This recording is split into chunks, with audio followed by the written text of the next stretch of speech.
For me, I just figured out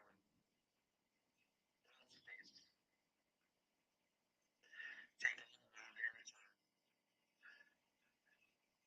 What's something you ask? Share some memories. When he was with the dad, yeah, let me see if I can do something about that.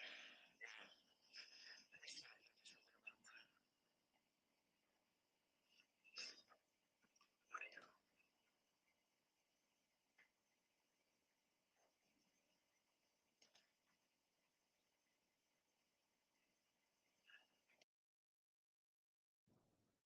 Is this better? It's very low and strange. Is this better?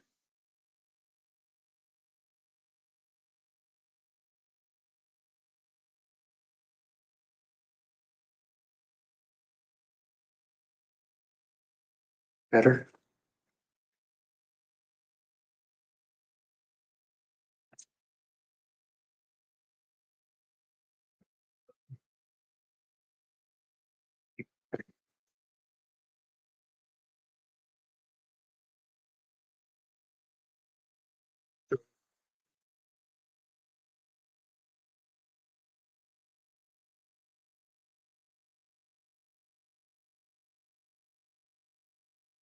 Sent a link to come on to a couple of different people.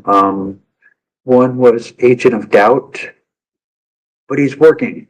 And he'll be working for another couple of hours, so probably won't be seeing him tonight, unfortunately. Um, I was there's some folks that really wanted to get on, but I mean, just because of time and distance, there was no way they were going to be able to come. So I wanted to get Got That Funk. But he's in the UK. It's in the middle of the night there. Um,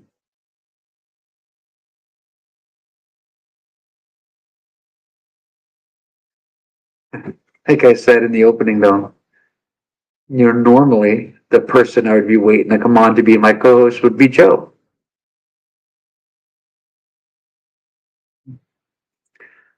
I mean, it's been years since he's been, I send the link and he pops on. I mean, we had that show that we did, the kerfuffle tonight. It was fun, but shit,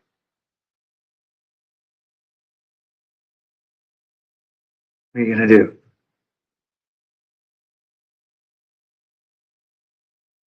Yeah, everybody deals with things. Everybody deals with grief, and everybody deals with it differently. And it's something I've said like many times. I said it when my dad passed. Um, that one of the things that I am envious of when it comes to like religious believers, is their faith gives them a crutch to lean on in hard times. It is one of the few things, in my opinion, that religious faith is good for. You know,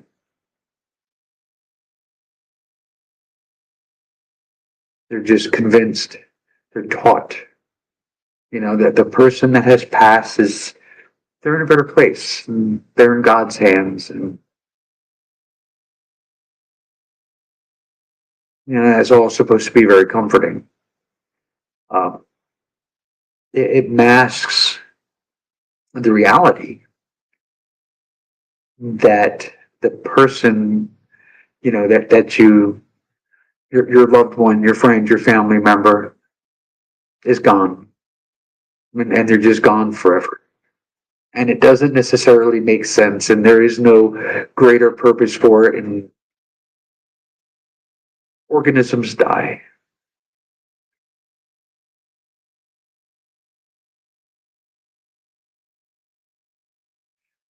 Yeah, Galen. You know what? part of me keeps looking at the backstage to see if he pops up. That's just what I'm used to. That's just the way that it's been.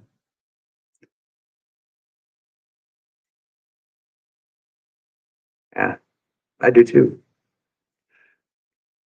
I had gotten a message on Facebook. I didn't know you were standing there and you're scared to be Jesus. Sorry. It's okay, baby. I was gonna say that I disagree. About faith. About finding comfort from saying that someone's in a better place. Because I've never found comfort from something I know is not true. Yeah, but believers believe. I do. So that's where the comfort comes from. You know, so and so is in a better place. And I can rest easy because they're being taken care of. And I will see them again in the afterlife. Those of us who don't have that, you know, we are left with that's it. You know, like I said, organisms die, and that's it. The memorabilia. Yeah.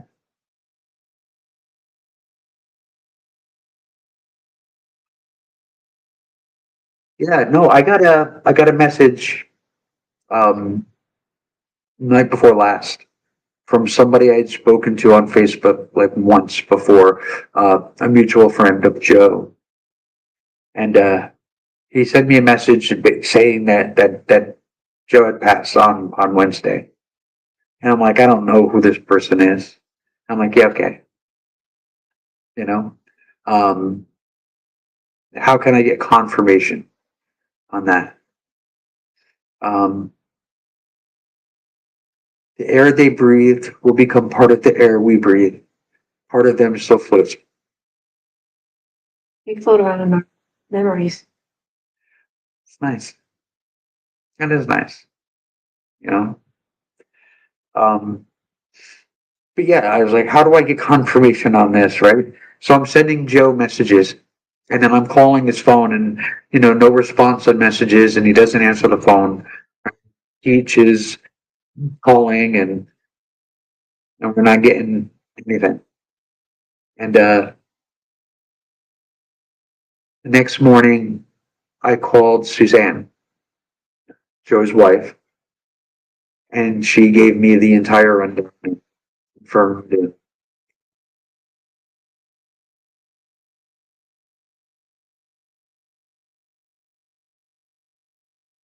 Yeah, Galen, exactly. Exactly. Yeah. They might, you know, the people who believe in that stuff, the people that kind of push that kind of narrative, I get it. I get it. I get how that makes them feel better. But it doesn't work for me because I just don't believe.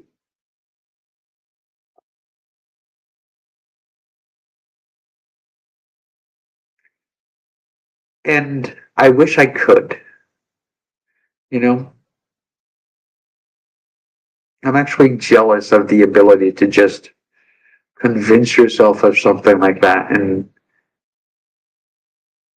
you know to help ease your grief and put it away.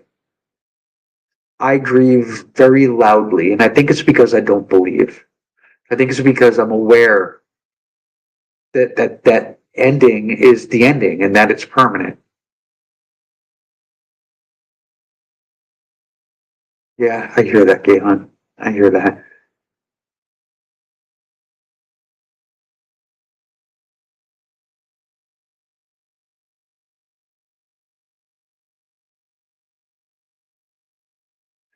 Yeah, Bob. Yeah, exactly.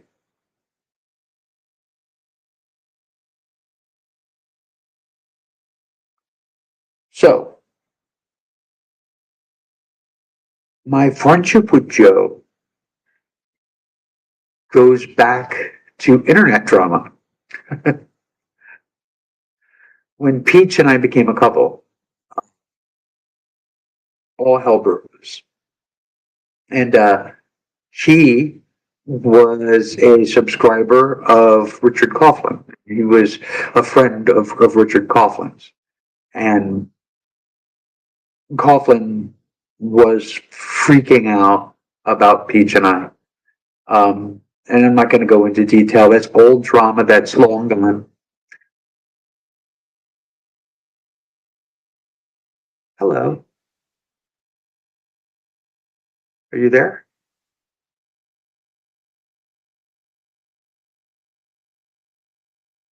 Lady Tiger Lily. I cannot hear you. I cannot see you. I hope you're working on it. Is that what's happening? I hope. Hello, I am arrived. Hello. Um, I don't know why I can't see or hear you, but hopefully in a minute, I guess.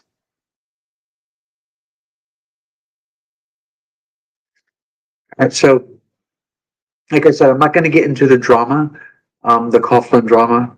That's a long time ago and it's long gone. But at the time, it was a really big deal on the intertubes. And it was a shitstorm. And Joe, it's like, who is this div show person? You know, what is going on here? What is this about? Let me go find out. So he looked up my channel and kind of looked me up to see what was going on. And he was ready to hate me, you know, because from what he understood, um, I was this terrible person that did something really awful. And so Joe, he came to my blog TV and watched some videos and didn't take long. He reached out and it didn't take long and we became pretty fast friends. And it was all, you know, because of drama. And we've been pretty tight. I mean, friends fight. You know, we've had our differences. He blocked me once. Um, why are you not here, Tiger?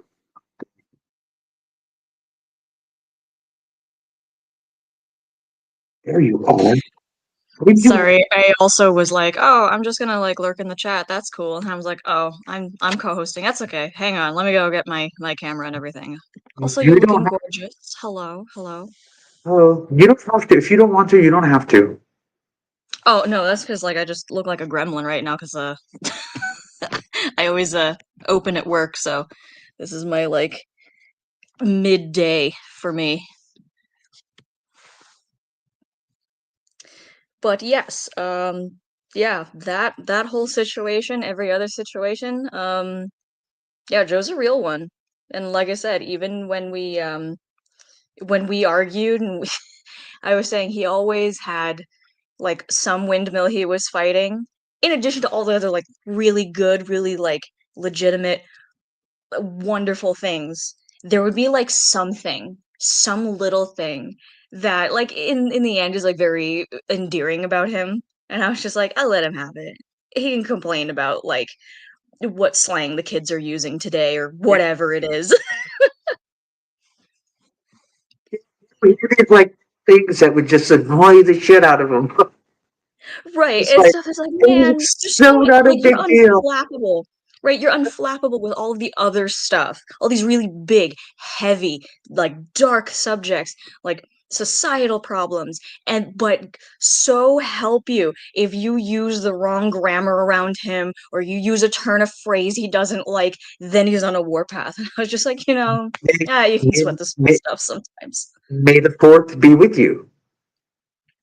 Yeah. That would infuriate him. May the fourth. It's like, oh come on, Joe.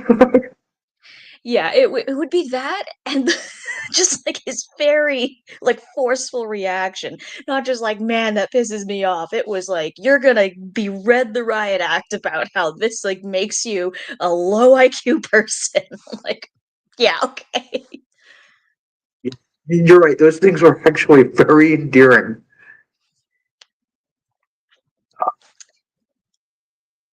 I don't know. This sucks. I'm gonna miss him. Oh yeah. No, he's like I said, the realest of the real.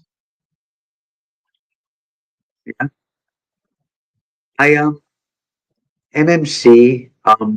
I don't know what I'm gonna do. I gotta rework it.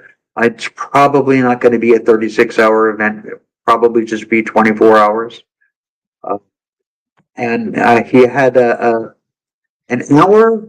There was an hour of Joe scheduled, and then he was also going to be part of a stick cam panel. Well, that's going to be 2 hours. DOS American Atheist and a few of those guys, the philosophy guys, were going to like take over for like 2 hours. But Joe was going to be part of that. Obviously, he's not going to be able to do that. But the hour that was slotted for him, I am probably going to do like a memorial. I'm going to just title that hour "Poking the Bear." Right, it's kind of fitting. And do this kind of a thing for that hour. See who would want to be on, and just share stories about Joe. That's what I Yeah, was that's a thinking. great idea. But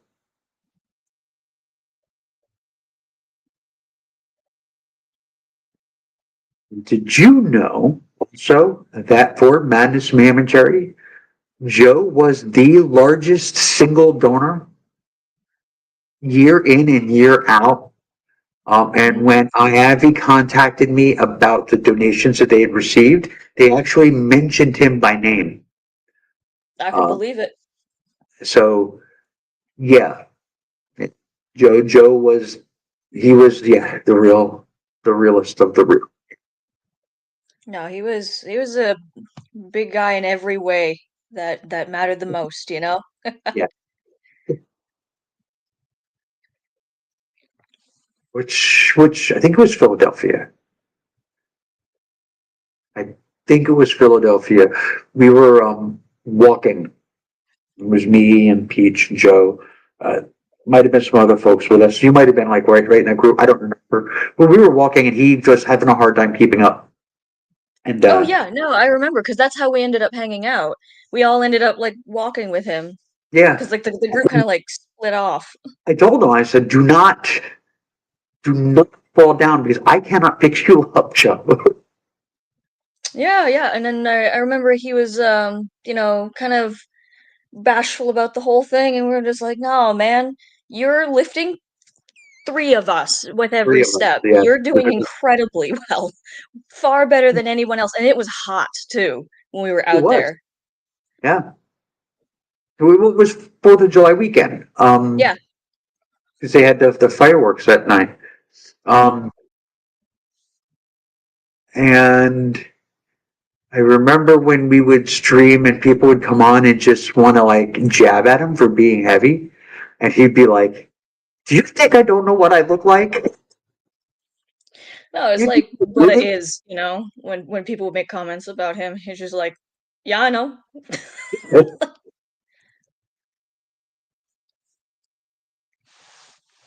And that is awesome. I always admired that. That just, yeah, okay. I know. I have a mirror. I live in this body. You don't think I know? Right. People are I mean, stupid. how similar is that though to like a lot of our other individual struggles? When people try to come at you for being trans or come at me for being Asian or small or whatever it is, right? And it's just like, You're Asian? yeah, well, I know I live in New Hampshire, but like, Asian person in New Hampshire? I don't think so. It couldn't it be. sounds pretty fake, honestly.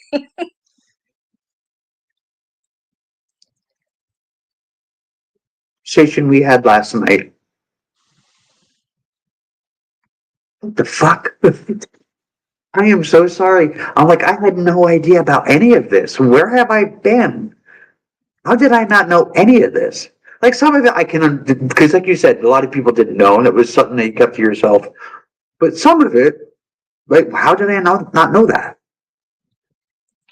Like I said, I feel like by the time that our friendship had developed to a certain point, I had kind of moved past it because I had already blocked them. I had already like distanced myself from the people that continued to stay in contact with them, and I was like, yeah, at that point it becomes drama if I continue to kind of bring it up when it's not actually affecting me. Like when it does affect me, I'll be like, I'll bring the receipts, you know. But if I don't need to do that, there are so many more worthwhile things to focus on. And It makes and sense. I right, get like the question never came up either. It was never like, oh, like did you guys ever know each other, or like, you know. And I just didn't feel the need to mention it if it wasn't already part of the conversation. And like for yeah, me a lot of the personally. time too, it's like when I had my like final falling out with Shayra, I was like, it has not nothing to do with that, but that wasn't the reason I cut her off, you know. It was like that among so many other things. And so I was like, yeah, I don't need to bring that up, but if someone were to be like, oh, you're a bad feminist, a bad friend, then I would have been again like, don't come for me. I got the receipts. Personally, like I just always,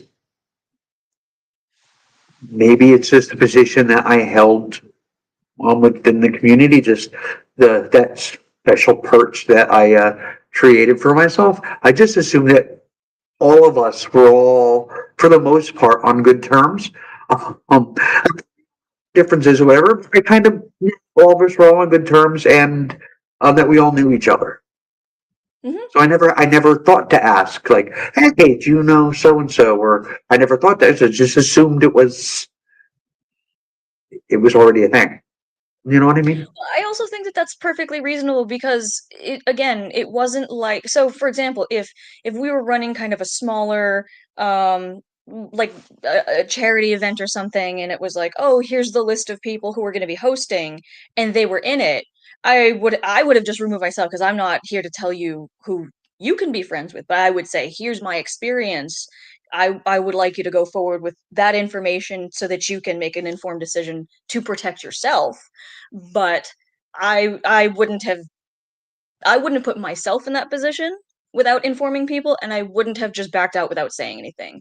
But I think again, on a day-to-day basis, there was really no reason for us to kind of bring up who was friendly with whom. Um, because right, like the people who were like kind of viciously against other people made themselves known, and we all knew who they were, right? Even those among our own circle, we're just like, okay, we're not gonna talk to that person anymore because they fucking flipped out about Muslims or whatever. With a really weird, creepy, you know, it's always something weird. Yeah, yeah.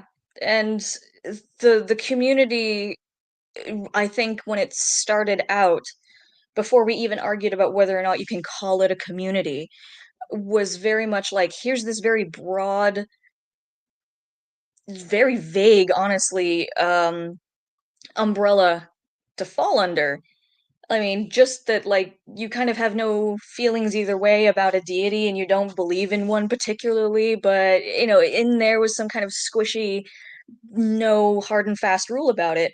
So, of course, like, it brought a ton of people together, especially a lot of young people who didn't have necessarily a social sphere in real life to express these things. And I think there was a lot of grace given for those people, myself included. I mean, not that I was like incredibly sophomoric about it, like going on my anti-God tirades or anything, because I came in sort of but with the angle through politics and kind of the philosophy side of it. So I actually didn't really get into a lot of the theist anti-theist stuff, but then I think once people got to know each other better, people's platforms grew, you started to be like, oh, like that's kind of not enough to be friends with people over. And there are a lot of things where it's like, oh, you didn't really mean to say that, did you? And then they're like, yes, actually. I mean, even after Philly, I realized that and I was like, you know, I'm shaking off the shackles of my ignorance and my naivete about a lot of things because again, sure, everyone's different, everybody thinks about things differently, but like, all right, I have to really like start making conscious decisions about who I want to have read my posts and be able to see my photos and know who I know and what they might think about things. And it's just like that's why I've never had my kind of YouTube facing social media be public. Everyone has to go through a filter. It's like, yeah, you have to tell me who you are and whether or not we actually get along. And there have been a lot of people where, like at face value, I'm like, oh yeah, I've seen you in like a live stream here or there, and then they just start going completely off the rails. And I was like, where did I ask? When did this come up? It's like, oh, we're still having the same tired conversations that honestly, like, if we're supposed to be like on the same side of things, didn't need to be brought up in the first place. And now we get into weird comments about like your thoughts on women and like racism. And I'm like, oh, this you should have just kept it at like, man, I don't think I really believe in God. Like left it at that. The Atheism Plus thing brought up a lot of really weird um, questions and viewpoints, and I mean, really kind of drove a wedge through a lot of. Don't at the time I thought it was terrible. I don't think so now because it did expose a lot of people for being really awful people. Oh yeah, I remember when Pat Condell first like really, really went off the deep end like publicly. People who were like very permissive, like he's gonna old fogey fart, and he says some things like, but like early, and then I was like, oh no, no, he's gone full Yeah, anti-brown, anti-Arab. We're like, okay, and then Thunderfoot, and then all this, that, and the other, and then yeah, again, people who like we. I don't want to say like tolerated. It's like we just had a different scope of who they were and their relationship to us. Then again, as like the whole group of us matured, I think we all at some point had to confront that evolution interpersonally. Like there were a lot of people who have never moved on from like, yeah, the amazing atheist might be a con man, but he's got some good points sometimes. And I was like, yeah, I don't know. At a certain point, you can't say that anymore because like we know better now, and you could just be like, yeah, he made a very poignant video every so often, but like he's also a professional con man, so I don't really yeah. care to give TJ his props It's about true. anything. So, and it was the same thing with a couple of other people who were just like, "Oh, yikes. Now you're getting into other drama that like didn't really have anything to do with like the atheism community, but now it's like you're bringing some mud inside the house, like the drama with Mr. Repzion and like, oh, you're false DMCAing people, the thing that like has been happening to us for how long from people who didn't like us and among other things, right? And it's just like ooh. Yeah, yeah. Yeah, I get it. I understand that. Yeah, it's like, why are we tolerating this? Why are we putting up with this when it's true? It's very true. So much of it. And then there's, amongst our ranks, there was the kitty touchers and the the pretend Murderers and feminists. like Oh my God, yeah. yeah. And again, this was also something I think once a lot of us um I don't want to say grew up because many of us were like adults when we started out, but like as a community kind of grew up together. Um I mean, you just kind of had to think about whether or not this was something you want to devote all your time and energy to, and that's honestly kind of why I stopped being friends with Coughlin. Not because he and I had any personal beef, but because I just saw that he had never moved on from that. And I was like, that's not the person I want to be. That's not the type of person I want in my life. And it felt like every time something would come up, it would just get pushed to the side for content or the lulls or something. Like he was at least online friends with someone that it was known to say heinous stuff. I can't remember exactly if it was Shangy or whoever it was. And I was like, yeah, I don't it's one thing if you interact with these people on YouTube because that's a public platform, but on your social media, you don't need to accept their friend request. And because of the circles that we're in mutually, I have to kind of do extra steps so that I'm not exposed to people who are racist, misogynist, weird about the age of consent, because you like arguing with them and like doing epic ponage. You can do that. I can't do that. And I had tried to bring it up to him at one point, and he was just like, oh, like it's all good fun, whatever. And like I just think this was always the argument, like if you don't do your best to like put them in their place, then like somebody's got to do it, right? And I was like, yeah, sure, I guess, but like why does that have to be you when like you're experiencing people telling you you are exposing them to the bad actors, to the bad ideas? Like, you could also not do that. These are not people who are going to change their minds. And at a point, it's like you're not doing it to change their minds. You're doing it so you have content. So, I mean, whatever, man, get that bag, but like, I'm not going to be part of it. I'm not going to go on your streams. I'm not going to like be subscribed to your channel.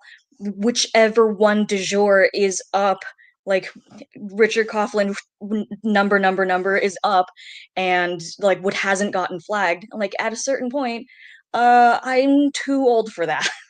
I'm too Yeah. tired for that.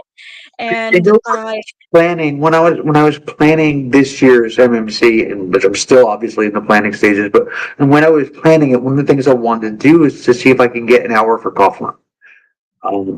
And I realized he's impossible to get a hold of now because there are Mhm. so many channels that are active Defunct. simultaneously. Yeah. Um, so it's just like yesterday he commented on this one. Today he's commenting on that one, but he's not answering the messages on that one. He's answering messages on another. Oh, to hell with that. I mean, it's just like, dude, where No, the man. frick are you? No, it was No. just, It yeah. like, yeah, that was ridiculous too, and it just felt like maybe we were all just ultimately, part of the content machine. Like, At the I end of the don't want day, to go so far as to say that he's like a bad person, at least in my experience. Again, like my beef with him has nothing to do with anything he's done or said to me. It's just like you expose yourself and the people you know to bad actors because you refuse to just set boundaries. And in fact, you go and pick fights with people that you know will go ballistic and say and do the most like batshit stuff. And I'm like, I'm not about it, man. I just can't. He even messaged me many years ago when I first defriended him. I was like, no, I'm not going to block you or anything, but like I don't need to have you in my friend circle when I have my page private for a reason. And he was like, did I say something or do something to you? Like, are you upset with me? And I was just like, I don't know how many times I can explain it, so I just never answered him. I was like, if you don't know by now, after all these years, that the drama's that's really the drama. That's old. Someone coming after you personally, trying to dox you, all that gets labeled as drama, but it's not drama. That's something that's threatening, that's real in your life. If you're picking fights over the internet with someone and they're like false flagging your channel because you won't leave it alone, that's drama, man. Shut up. I don't care. And I'm so tired. I don't want to explain what should be obvious to a grown man uh, over and over again. So I just ignored his message and we just haven't spoken since. And it's been like 10 years at least. Yeah. And again, like I'll interact with him if I see him because again, I have nothing personal against him. It's just like, no, that's I got to protect my peace. You're not in my close friend circle. I don't know you.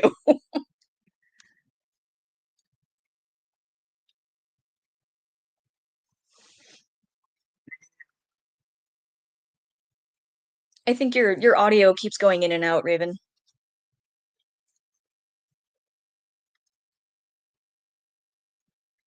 let's see if this helps. I don't know. I'm kind Okay. of closer to it now. So for Peach and I, when the kids came, it just became way too difficult to keep up with people online and on YouTube. And you know, and it's still, I mean, two special needs kids. Um, just doing this tonight took like an hour of like trying to get them to sleep and laying down with them, and um, recording videos is very difficult. Doing live streams is even harder. Um, they love them to death, but they take up all of the oxygen in every day. In Yeah. every day. Labor of love for sure. Yeah. But it makes doing this stuff really hard. And then there's just the state of the world, and you pile that on top. So like there's a million people that I've just lost track of. There's people I don't even remember. I mean, people are like, hey, here's a list of names, like Galen just did. Hmm. I'm sure I know them. Uh, so, It's funny. I actually thought of Sarahan the other day and how he well, I used to think be in it's the live Sarah Hahn streams. all the time. I wish I could get all It's of like them. it's because I had my camera on in a weird angle and I looked like this, and I was like, man, I remember that forehead. That guy was funny. I miss Sarahan. Argue with him. Like we could scream at each other for hours and it would still be good. I mean, it was just I like that. I like being able to, you know, have a good faith disagreement and not lose the friendship. I did like Yeah. that. I don't know. It's like I was saying, you should be able to have an argument, a disagreement with love, even if you're trying to, point out the other's flawed arguments or whatever. Sometimes you need a friend to say, get the fuck over yourself. Yeah. And Oh, and sometimes you need Sarah to tell Hahn, your friends that, definitely. you know? Sarah Hahn would definitely tell you to get over yourself. Like he would say all the time things like, "You're really upset. You should ask yourself why." It's like, yeah, you're right. Yeah, and I think that when I look back at the friends list and the posts from yesteryear that I tag people who either don't have social media or they moved on in other ways, just like, yeah, the reason why, they are still in that close circle, like even now, my like YouTube, Facebook has I think less than 200 people on it, and a lot of them are just repeats from my like personal page. So it's like I get along well with my IRL friends and family. So the number of people who are actually YouTubers who are always like in those circles is very, very small. Mostly because, yeah, like you said, I just don't have the energy with like living a real life. It sounds, I guess, kind of dismissive and trite to be like, sorry, I didn't have time to like go on the internet because I have a job. I was like, well, yeah, I mean, like everyone here did, except maybe Coughlin, but and maybe Eden's cancer didn't have a job, but like, Because I used to stream 20 hours a day on Blog TV. Um, oh man, I miss Blog. I'll pour one out for Blog too. I was online constantly. Still kind of online constantly, but it's different because now it's on a phone in my pocket. But I mean, I used to be constantly making videos, watching videos, or streaming. Uh, 20 hours a day. There were times where I would actually be streaming on Blog TV and I would go to bed and Hmm. wake up. I mean, that's like, hey, whoever stayed just slept with me. Um, that was the reality of the community back then. We were all kind of like that. Yeah, those were the days. We were all, caffeine addicts and in crazy different time zones, and we just passed the baton. It was like, all right, I'm going to bed. Who wants to jump on live? And somebody from, Europe would be like, all right, it's like, Yep. 8 p.m. here. I'll do it. So there was and kind of like piggybacking on something that Galen was saying a minute ago. Like obviously we just recently lost Joe. Um, then there was last year Jonas Hmm. from the philosophy group. And then I don't know. I couldn't find any info. Do you guys remember Shadow Heathen? Vaguely. He used to do the overnight streams. He would, he was a puppeteer guy, and Oh, yeah, yeah. he would like stream all night long. He hasn't been on YouTube for a couple of years, Hmm. and the last thing I saw that I could find that said anything about him was pictures of a hospital room. Oh, But that was it. I couldn't find anything after that. I don't know if he's ill. I don't know if he's passed. I don't know if he just gave up on YouTube and streaming. Um, but I can't find anything. So I don't know what that is. I sent messages and they went unanswered. So I don't know. So if anybody out there knows what happened to Shadow Heath, then I would like to know. Uh, and then yeah, there yes, were a couple of users that again, I don't know that I would say I was as close to, but I talked to on a more regular basis, and then they just sort of like boop disappeared. And I'm just like, I don't really know how to track you guys down, but I hope you're doing okay wherever you guys are. Like, Phantom Lion was a weird one, but he also, like, I don't know what happened to him.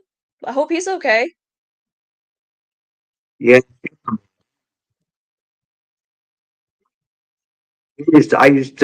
yeah, we used to go back and, but he was in that whole circle with Shadow Heathen.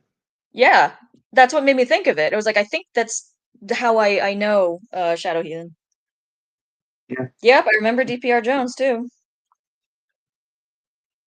and Victoria, of course.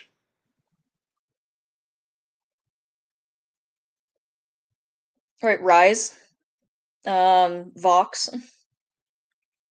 Yeah, but William Carter. Um,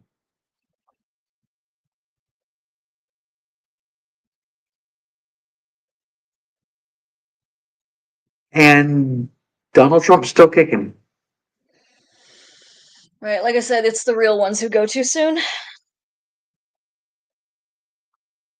Yeah, Tool Time. I'm friends with Tool Time on Facebook. He actually comes every now and then. And comes on the stream with me.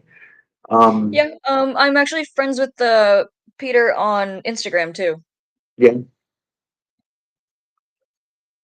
yeah, he's doing all right. He reacted to my post about Joe today, so I mean he's still around and active. Anybody here from Chunks of Earth?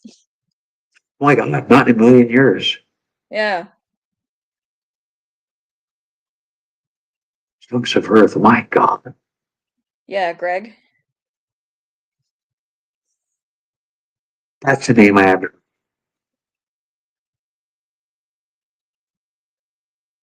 I would I would think, to my knowledge, I don't think anything was really too dire in his life. And I mean, I worried about him whenever a hurricane would go through. Um, and I worried about him when he had his fucking laptop next to him live streaming while he was driving, that freak.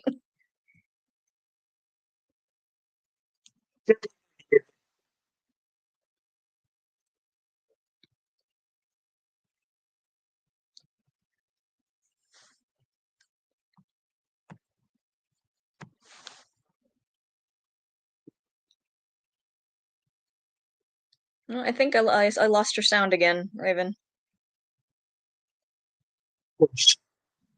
Can you hear me now? Yeah. Okay.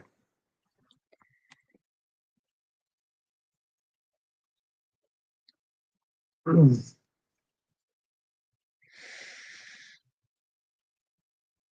It's even more Yeah. surreal when I encounter a Gen Z coworker or person and they make some kind of a comment about like a podcast or a video essay that they heard about, and they'll drop a name that I haven't thought of in a million years. And I was just like, I was on a first name basis with that person once. Wasn't necessarily good. In Mendham came up in a completely random conversation at one point. I was like, ugh, we don't say cursed things in this house.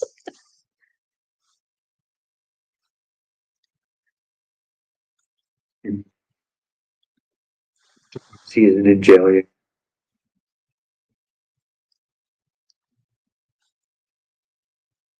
Yeah, there's like 8 viewers now. For those of you just coming in, we are talking about some memories.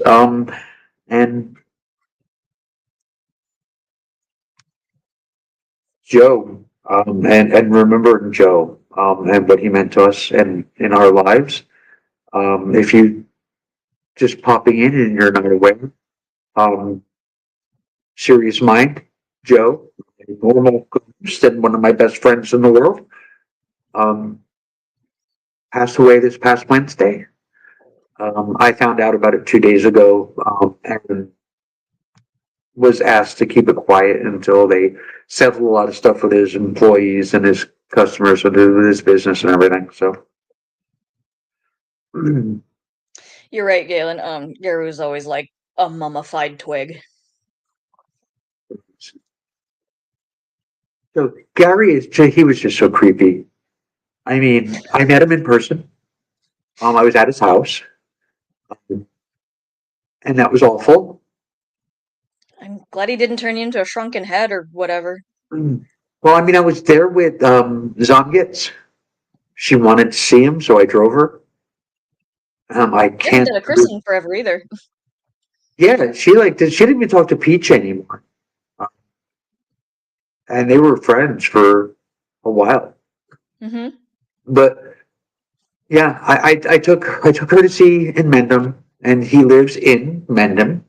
Um, and for those of you who don't know, Mendham, New Jersey, is one of the richest towns in the country.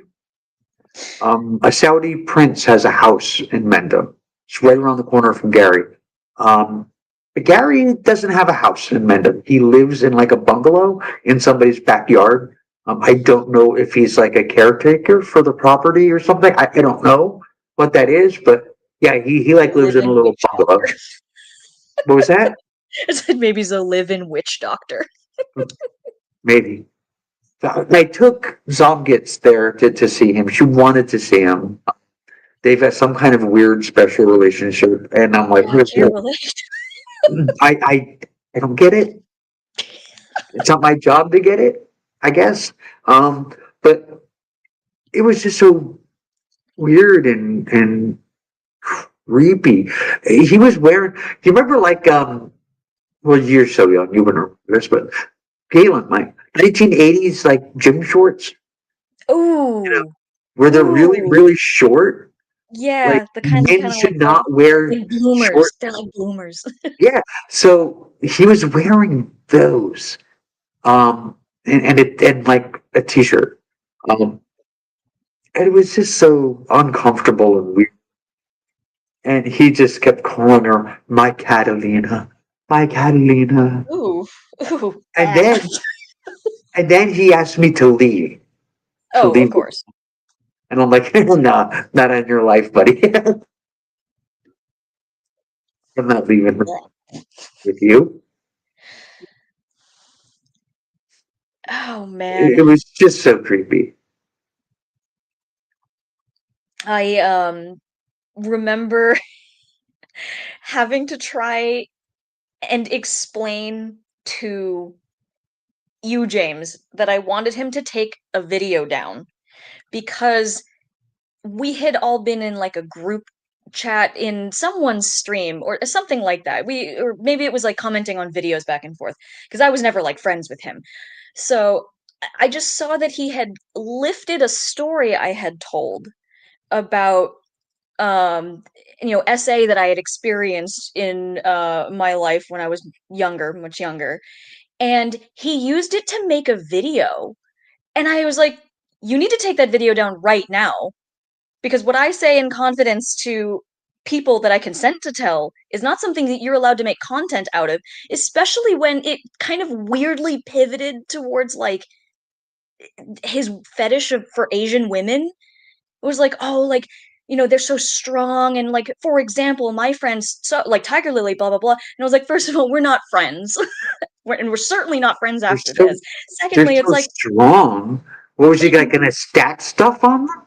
it's But so I weird. Yeah, no, he was just like, um, why he admires Asian women so much and why he's like such a weeb. And I was like, this is gross and cringy and disgusting, and also I'm like incredibly disturbed that you took a story that I told, again, in confidence, in the context of something we were all sharing in a separate conversation, got the details wrong, and then said it like it was your story to tell So what's a for a weeb? video, for a YouTube video.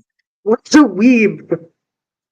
Oh, just like a Japanophile, someone who's like obsessed with like Really? yeah, he was like crazy obsessed with all Asian women, and then he was one of those people who's like, oh, the age of consent is a social construct, and in Asia, they do XYZ. Like actually, in Japan, lolicon is extremely accepted, and blah blah blah. And I was like, this coming from like a stuffy nosed British man is sending me. So yeah, that was So the colonial. last interaction I had with him. So, I mean, number one, everything is a social construct. Number two, he's a kitty toucher. Yeah. Or at the very least wants to, and that's why he goes after like very, very young looking Asian women. It's very bizarre, very gross. And Hey, yeah, dinosaur, I see you. Thank you for coming and hanging out. yeah, so many names that I like think of in passing that I think, our world in YouTube was like over here, and it had this much influence, and maybe some people like who went on to say and do more things on bigger platforms, or they pivoted their content towards more variety show stuff or like commentary channels rather than like the community based thing that's back and forth. Sure, like H Bomber guy's doing his own thing now and like making great videos still. Then there's other people that just like I never thought anyone would know who they were, and then somebody brings up, like again a name that I haven't thought of in 1,000 years, like Inmendum. I was like, why would anyone know who he is that isn't us? Got a huge following, Yeah, which I don't understand. He's a miserable fuck.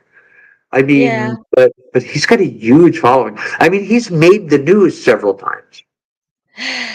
So I mean, because he threatened a judge. yeah, New Jersey man. Yeah, yeah. So I don't know.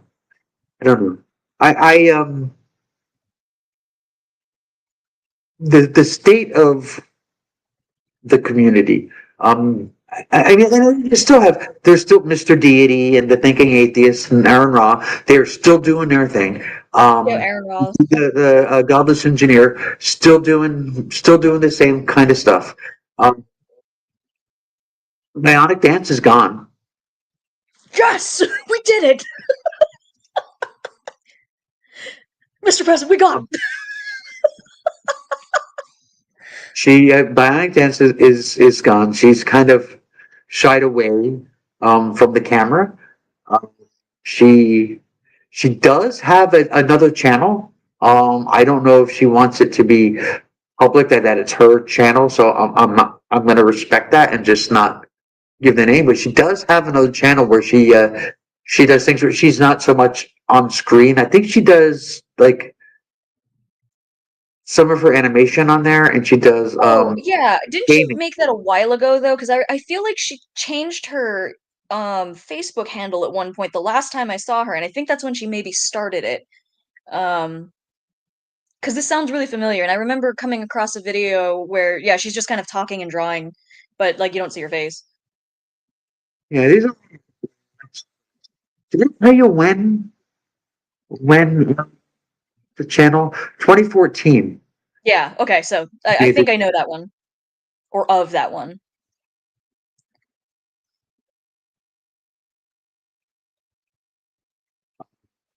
Matt, you're lucky. So I contacted her and asked her to be on Managed Spam and Charity, and I told her that it was no longer about HIV, that it was going to be for trans folk, it was to be for advocates for trans equality, and she said no.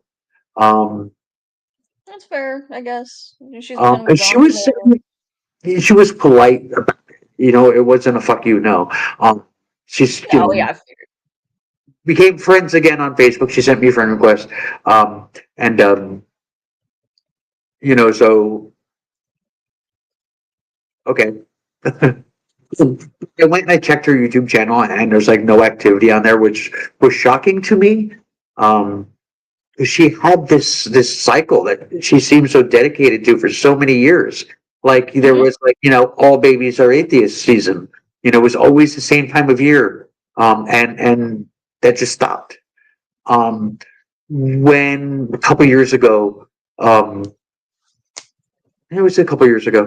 When I was live streaming with Joe all the time, she would come on all of the time, and be a co-host and get into a fight with Joe. When they would pre-met each other, you know, she would be like so extreme anti-bootlicker that it got to a point where it's just like you're just so weird. Like the world doesn't work that way. And Joe would just tell her because you know Joe would be like, "You're a fucking idiot," you know. And so that happened so many times that yeah, it didn't work out.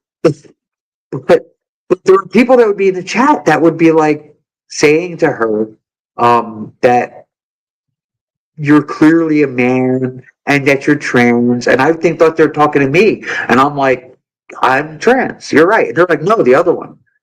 I'm like, the other one. and it's like that's fucked up because she's stop it, you know. Well, the Those kinds transvestigators of can always tell. yeah, and those kinds of comments I think really hurt her feelings. So she stopped going on camera. I mean, that's fair. Yeah. She was way back in the day. She was really shamrock shy. She was really camera shy back in the day. And I used to hmm tell her all the time, come on, go on camera. And then she started to show up and people suck. People Yes. suck. You know, if you don't have a certain kind of a look, if you're not, you know, classically beautiful or, you know, if you don't fit into the mold, they'll let you know. They'll let you know. Speaking of, this made me think of two people. Does anyone know how Schizophrenic Queen is doing? I don't. I do know that Agent of Doubt contacted her yesterday to let her know about Joe. Okay. Because he told me. I haven't spoken to her. What's the other person? Oh, um, Nuclear Knight. Oh my God! Wait, we looked her up. Iron Myth Purr was her second channel. Yes, I think there's a different one now. I think, but she like apparently lost a lot of weight. I never knew what she looked like. I just knew that she was full of shit. Okay, this doesn't. I'm not saying this to be mean, but she was shaped like Grimace. Yes. I do recall, I think, with Rob Mamaleo saying that Mhm. stuff and also calling her Kim Jong Terry killed me.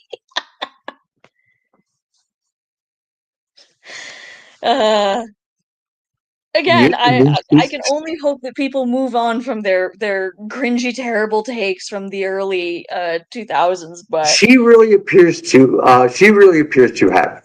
Um, Rob, I don't think so, but she has. She yeah, she's like unrecognizable. We were talking about there was something on TV and somebody's name was Strange, and I was like, "Hey, that's like Nuclear Night," and we were like, "Let's look her up to see what she's like," and we were like, "Holy crap! There's no way that that's her." Yeah, she's very different, right? I mean, yeah, good for she's changed her. a lot. Honestly, good for her. She's chilled out because holy shit. So like there's some of the things like way back in the day that she would talk about that everybody like railed on her for. The world caught up with her. There's a lot of her views that seemed really radical at the time are kind of mainstream ideas now. Um, when people talk about like the left has moved further left, a portion of it has, really has. Yeah. Like it's not imaginary. There's some real stuff there. And it's just like arguing with Nuclear Night about this, and I now agree with her. But I didn't before. And I don't know if that's just like the whole world has moved on, or if because of all of this. I don't know.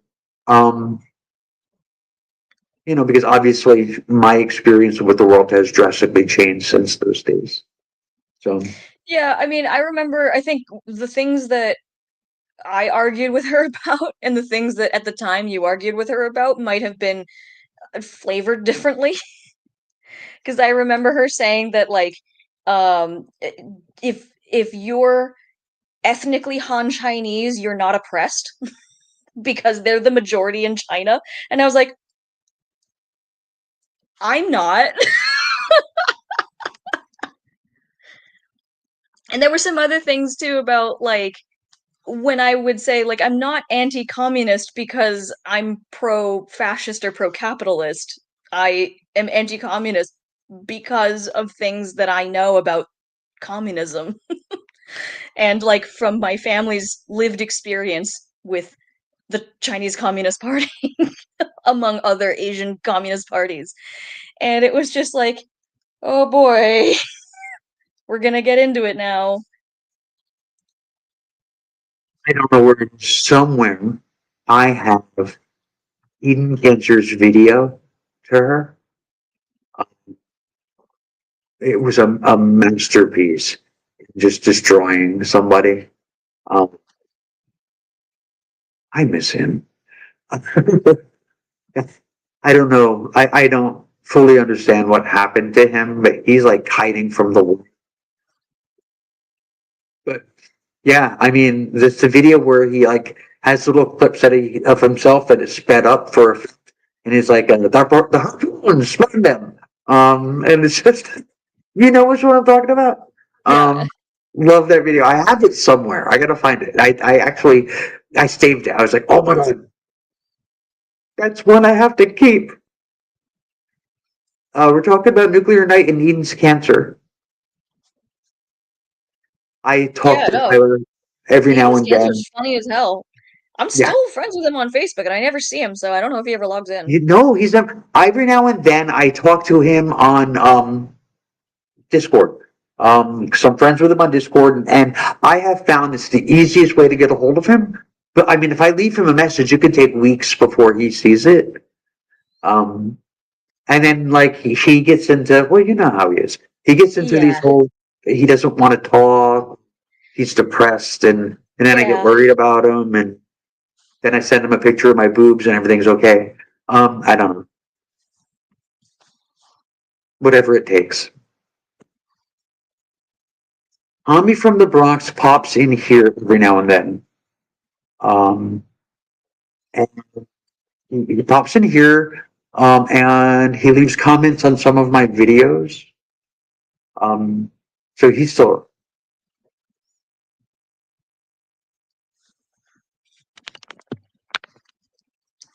I am fairly certain that Zelda and Chepo are still doing all right. They reacted to the video I made for Joe on his his Facebook page. Mhm. Zelda, she reacted to it. So I assume so. I assume they're okay. That was the first I've seen of Divinity. I haven't seen in a while, and I don't know if she knows about what happened with Joe. She I will can reach out. come out of the blue sometimes and, like, spam me with a bunch of videos that she's done, and I can never keep up. And I'm just like, good to see you, Div. Yeah, yeah, same. Yeah, I should see if I can get a hold of her. I don't know if she knows. Hmm. And she's just like the rest of us. That's what I think it is. She just gets so wrapped up in life. But I mean, if she doesn't know, I'm sure she would like to know, because she Yeah, and Joe were yeah, really close. yeah. Michael had a whole list of people that he told he would let me know. He was sending me every so often, he would send me a list of names of people that he contacted about Joe. And I was just like, dude, you need to slow down because they don't want it to be public yet. Yeah, I held off on telling more people than who I knew personally. So I messaged Liam and my friend Jess, and she had gone to the Rammstein concerts with me and Joe prior.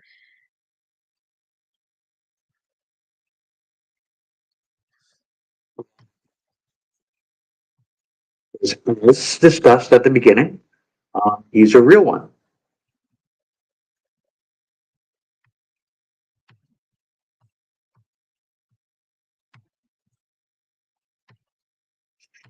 I can't imagine streaming very often without him. Yeah.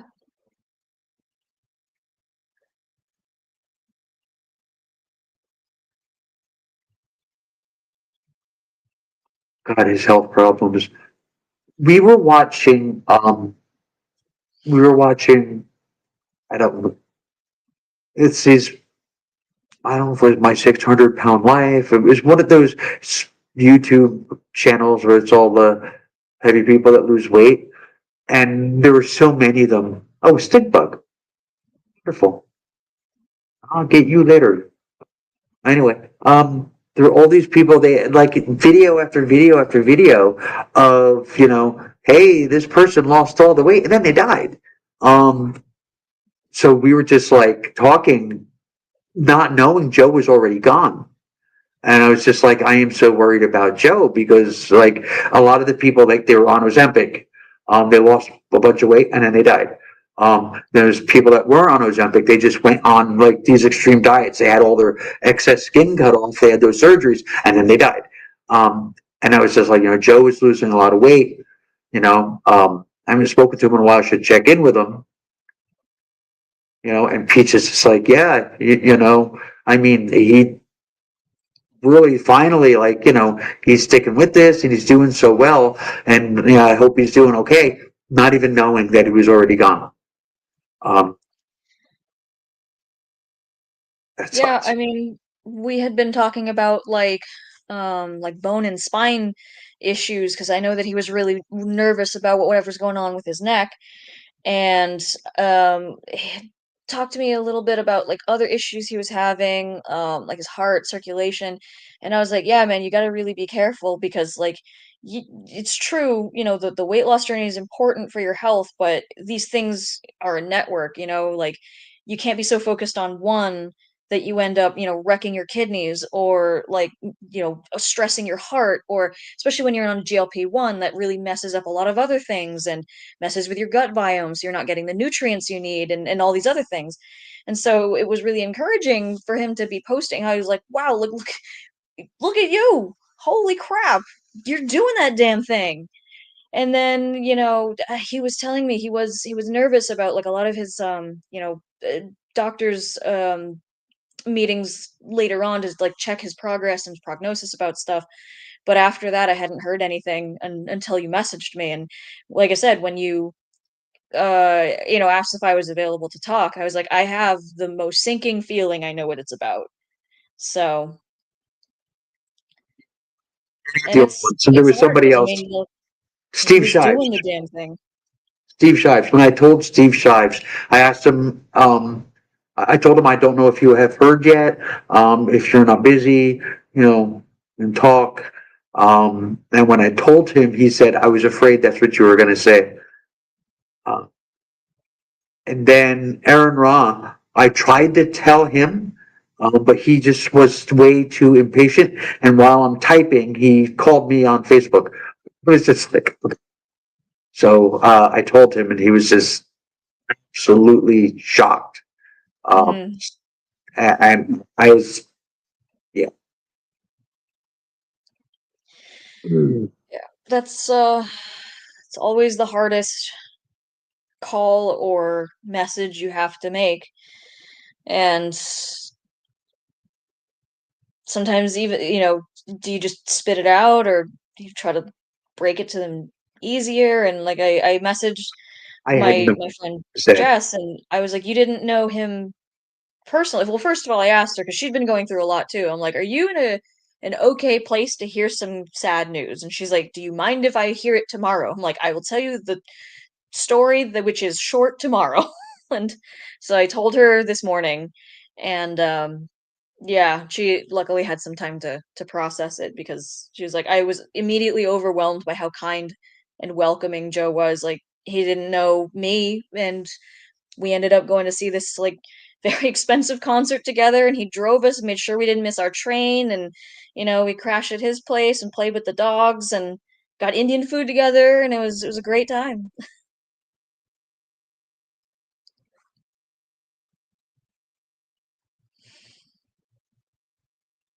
Thing that I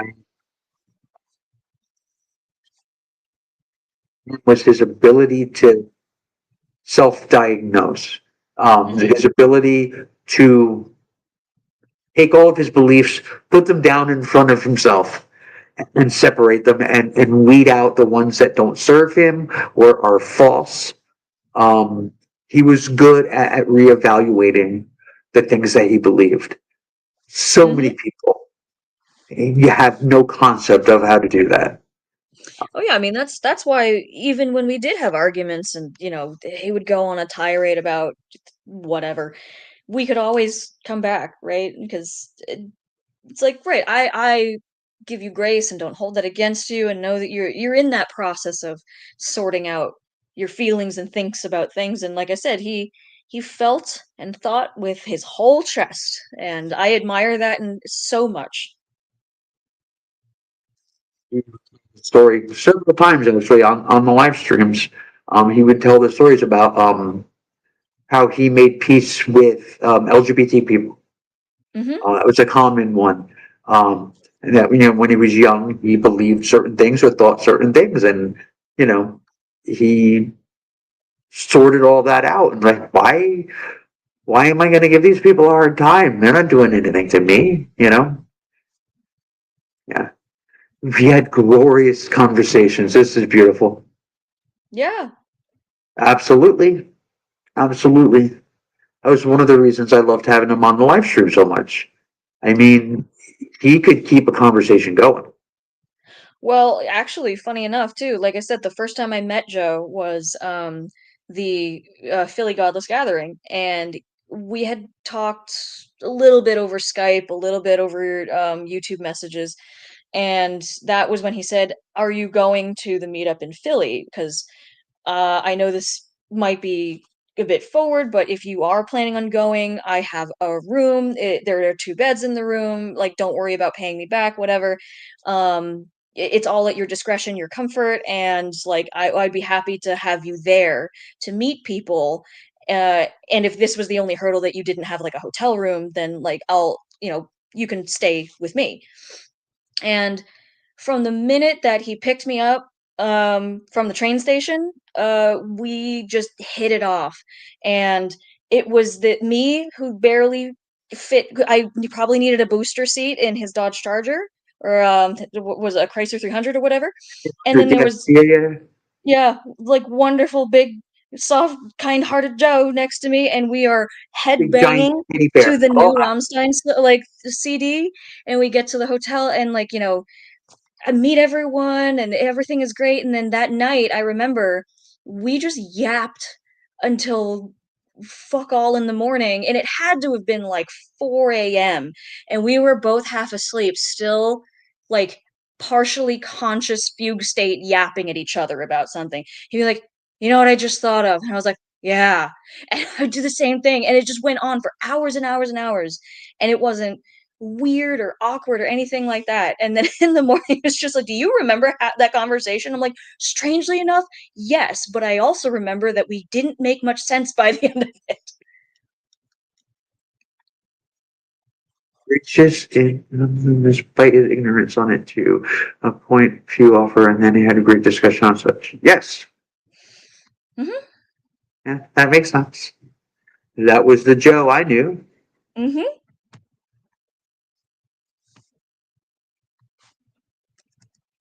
Yeah. How you feeling, Meg? Me? Um tired. One of the things over the last 24 hours or so that I found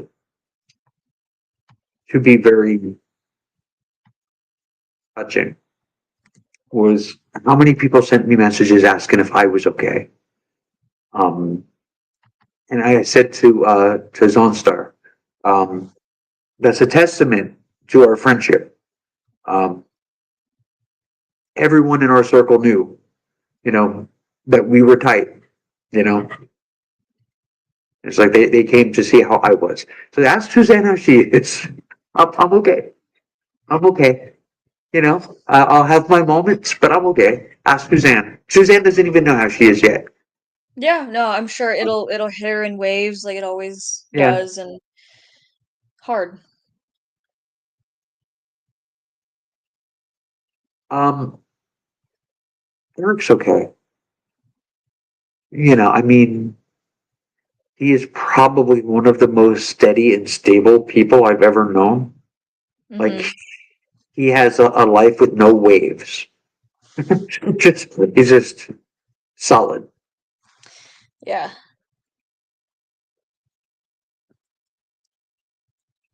And luckily he's got, Chris, and they have each other too to talk through it, and she's a spitfire too. I met up with them when they came through Manchester, and we went out to dinner. Had a nice Italian. We were supposed to meet up with them for lunch in DC this past summer because we drove through heading to Florida and weren't able to make it happen on the way down. So then we were going to do it on the way back, and that didn't work out either. And it was just like, yeah, no, sorry, this ain't gonna work. Hmm. We try.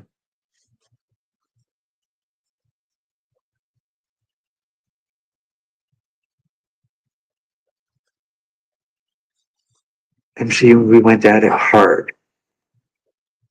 That's funny. What's funny about this is everybody.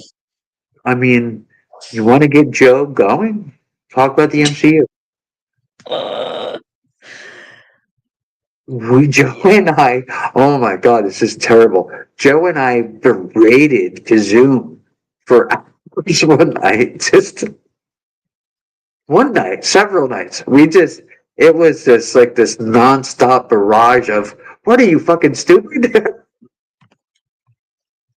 um, yeah, it was fun. I mean, I kind of feel bad, Kazoom is weird and kind of innocent. Kazoom is kind of childlike. Um, he does have a childlike innocence to him. It's weird, but yeah, we just like he said stupid stuff. He was just like, oh, superhero movies aren't real movies, and I um, love the extremes. Yeah, like that's the thing, right? Exactly. Like Caitlin said, we could be talking about genocide and have a really, it's genuine, deep. Like I can see this. This is complicated. This is nuanced, and still feel that with our whole chest. But if you mention a superhero movie, he's going postal. it's like my dude. Just like Angel Writer, hello. who wants to see these movies? Yeah. They're ripped off from the 1930s, and I'm like, first off, those stories. Those are the oldest stories that humanity has. They just changed the name of the characters. It is the hero's journey. Every one of them. It goes all the way back to you know uh, Oh man, uh, no, I feel the like Odyssey. I was in a live stream where he was going at it about Star Wars at some point too. And I can't remember what it was because this was some long while ago, but it was something very similar. Like, this is fucking stupid. Like, I can't believe they put that in there. That completely does blah blah blah blah. Blah. And I was just like, I don't know, man. People keep going to the freaking movies. They keep going. And same thing with the MCU. They'll go. I was like, you don't have to go. Anymore because everything is superheroes. So the good food. It's because they use their superpowers to steal his money to make him go see the movies. Now see, I feel bad now. Here I am picking on him. He's not here. Right, but I can hear him. I can see him huffing and puffing, being like, And no. Joe was just like, who dropped you on your head?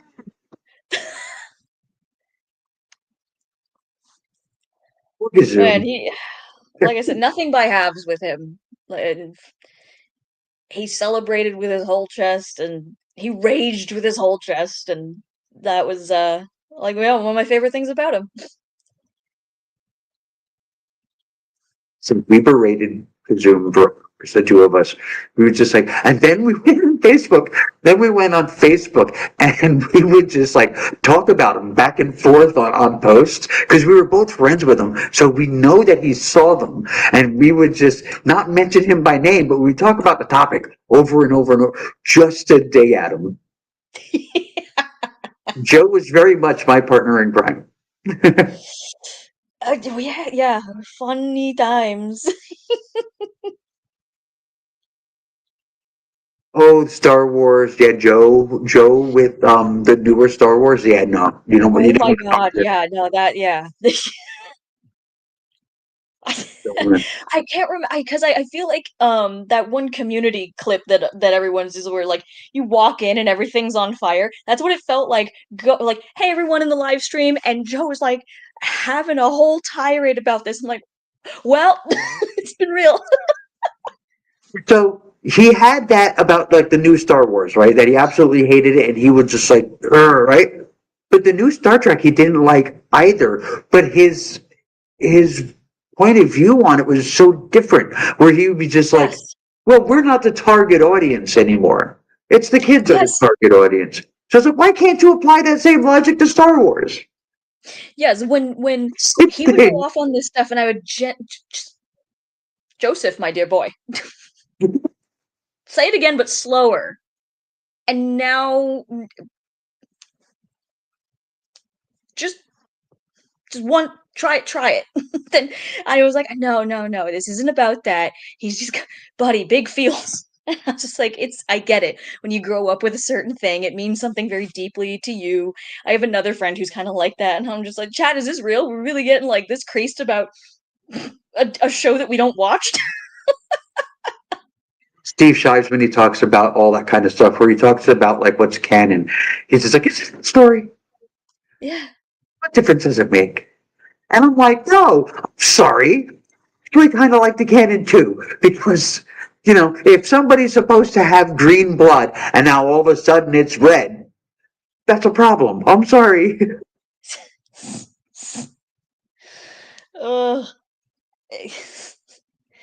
I remember I actually wrote a like 7,000 word essay, a personal essay about modern art because I saw him make another like inflammatory paragraph about like a piece of art he didn't particularly like. And I gently tried to say like, well, I mean, within the context of like who the artist is and what their intention was about this, that, and they're like, you don't have to like it. You can say it's bad. That's fine. But like, you don't mean art I don't like shouldn't exist, and you don't mean like, oh, like these people should be round up and like re-educated about what beauty means because blah blah blah. I'm like, you don't mean that.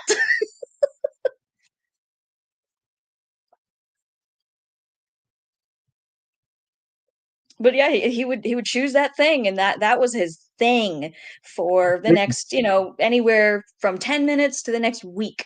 And that was his thing. He was going to go off on it, and don't you argue because Or, he because he would post on Facebook too, do not poke the bear.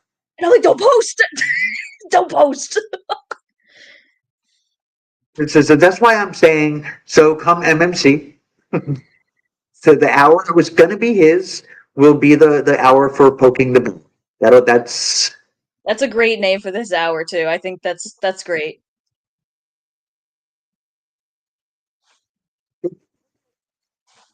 yeah. He had posted the thing that in a bad mood, don't poke the bear. And I sent a message going, poke, poke. And he was like, "You said no, I will block you." I'm like, poke. And he blocked me. See, he did that thing. I told you what I was gonna do. Like, But it's so funny because you only get so many times you can block a person within a short period of time and unblock them. So it's just like the hill to plant your flag and die on. It could be anything. This whole mountain range belongs to Joe.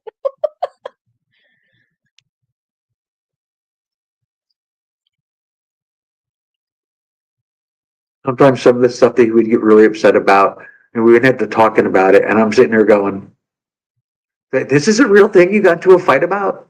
Yeah, this is stupid. And like I know I would get myself in You trouble man, with Joe because at a certain point the absurdity would just kind of like wash over me. I just start laughing. And I'm just like, I'm not laughing at you, man. The whole thing is like I kind of have to like look into the sky cosmically and just be like, this is it? This is what we're fucking scrapping over right now. Yes. Same time next week. I would usually start the broadcast, and I would speak for anywhere between 15 minutes and half an hour before he would show up. And he'd come on. I would be mid sentence, like when you came on. I'd be mid sentence. I would pull him on, and as soon as he's on, he'd just lean, and he'd like, you know, and he would just go into something, and I'm like, oh, this is where we're going now. Okay, and you would say, I know I shouldn't get upset about this, and I understand that it's stupid, but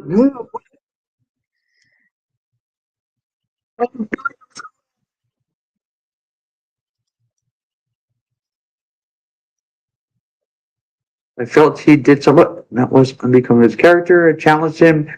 In the end, he said, well, yes, yes, that's what I was saying before. I mean, he was very good like that. Mhm. Yeah, I mean, maybe not always in the moment, but eventually, yes, he would evaluate his opinions and his beliefs. And yeah, he was very honest about whether or not what he believed made sense. And if it didn't make sense, he would weed it out, usually. Yeah.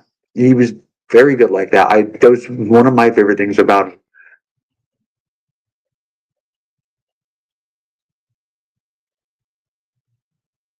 And, regardless of what you get into with him, if you were in trouble, he'd drop everything for you. That's what I know about him. So It doesn't matter if you were like screaming at each other's faces and blocked. You're all blocked. None of you are free from sin. You're all blocked. But it's like if he knew you were in trouble, he'd be there. when came time to put Penny down, he drove all the way up here. And it was, my God, it was like a parade. It was my car and Joe's car and my oldest, Devin, his car, my sister's car. It was like a parade to the vet to put Penny down. There was like a room full of people. And Joe was there through the whole thing. Um, yeah, he was amazing. And he paid for the service. He paid for her ashes. I don't know what I would have done if she wasn't there. Yeah. And like, yeah, he dropped everything and came up here, to be there, for me. Yeah. Yeah, he was real.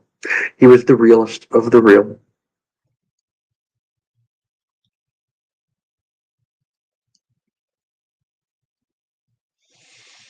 I might have to log off in a minute because I gotta be at work in a couple hours. Yeah, me too. I gotta get up at 5:30. That's when I get up too. Yeah, I work for school. I don't know if you know that. I am an aide for special needs kids in the high school. That's great. Yeah, my mom did that for 22 years. So I work at the school that I graduated from. That's I don't, great. I don't know if Tiny Dinosaur Smaldino, if she's still in here, When she's actually one of my coworkers. She's my best friend at work. Yeah. So yeah, it is. It's fantastic. It's hard times. Mhm. It's stupid stuff. It's politics. So much of it is like just know when to shut the fuck up. Um, and I never know when to shut the fuck up. But um, yeah, yeah. It almost pays the bills, and you know, as long as I stay out of trouble, I'm good to go. It's a job. So yes, Well, my rock star oldest. Yes, that was pretty actually, cool. my oldest kid has on his like Spotify end of year list, like he's got his music was like streamed in like 20 different countries or some shit like that. I mean, I don't remember the exact list, but I was just like, holy shit. Wow, kid, you're doing good. He doesn't make any money. But whatever. That's the artist life. That's the artist's life. Yeah, true. He's crap. Yeah. Tiny dinosaur.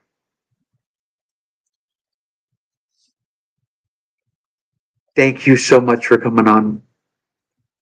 Thank you for having me. It was great to see everybody and walk down some memories and And we do have to get together.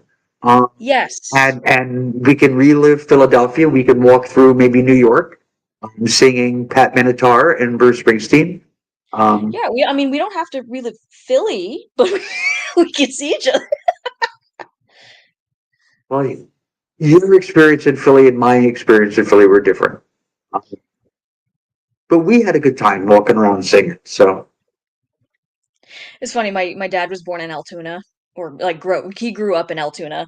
So my experience with Pennsylvania is kind of a mixed bag. It's very funny. I don't really hate Philly for any Tuna, reason, but it's isn't funny. that isn't that where Mario was arrested or Luigi? Oh, Mario, Yeah, my God, Luigi. yeah. One of those plumbers. Luigi, he was one of the. I tell you, Luigi has some sexy eyebrows. Yeah, well groomed. But yes, I mean you're not far. I mean, unfortunately, given like how we're connected, you're far, but in the same way that like Boston is far from me, despite not being distance far. So yeah, it's far. It is far. I mean, it is, but it isn't. I mean, it's not like it's L.A. But I mean, we went up around Halloween. It was about a week, I guess, before Halloween, 2 weeks before Halloween. We went to Salem, Hmm. and I was like, "Oh my God, what a miserable long drive." Um, it's not quite as far as DC. Like Yeah. DC is another like 30 to 40 minutes on the road.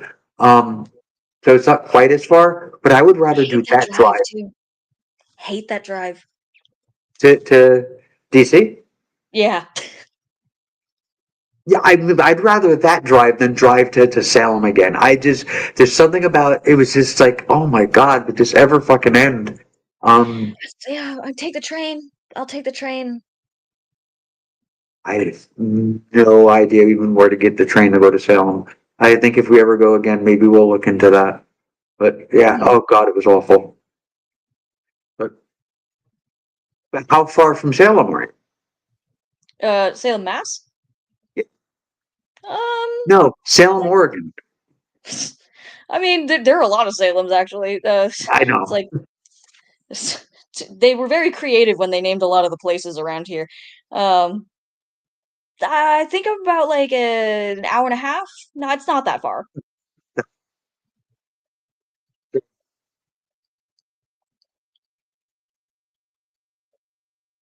Yeah, I mean, I have friends that live there too, so it's not terribly far.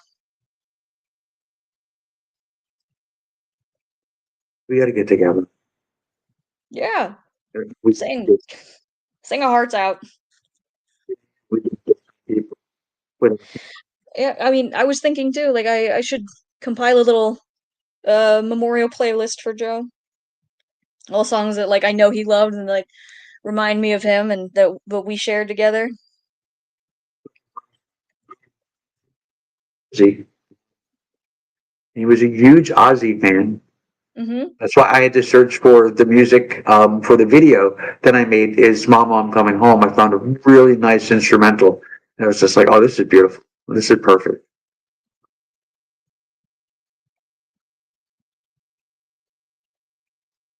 It sucks.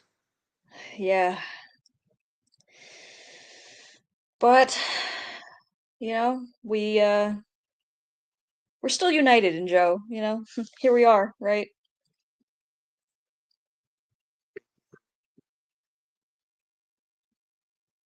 Would have been okay. My plan was to sit here and just be quiet. And if people wanted to chat, maybe I would answer them. You know, there was no plan to do anything but just kind of hold space. Um, Mm-hmm. we did that. And thank you. And thank all of you for hanging out and holding space. Thank you for hosting, my dear. I I hope you love can you. get some rest. Yeah. Love you. Talk to you soon. Thanks, everybody. And bye, everybody. Thank you.